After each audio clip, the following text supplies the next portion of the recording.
This video is just showing week 2 of rehabilitation from a total hip replacement. Well, my total hip replacement. I had a double total hip replacement in November 2023.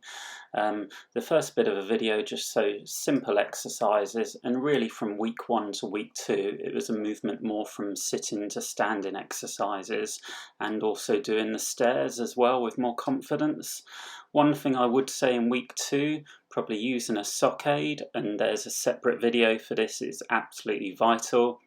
For me personally, using a long cushion sort of between my legs that went underneath my coccyx was really helpful as well. And I would say use your elbow crutches as needed, because you will be more tired in the evenings.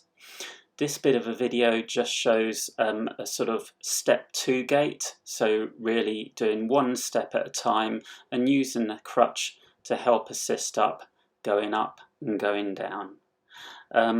What other tips really? So with pain relief, you may need to increase the paracetamol. For myself, I had to do this when coming off celecoxib, which was the anti-inflammatory I was taking. And also just keep your pain relief regular rather than taking it sort of peaks and troughs really, and just titrate down slowly.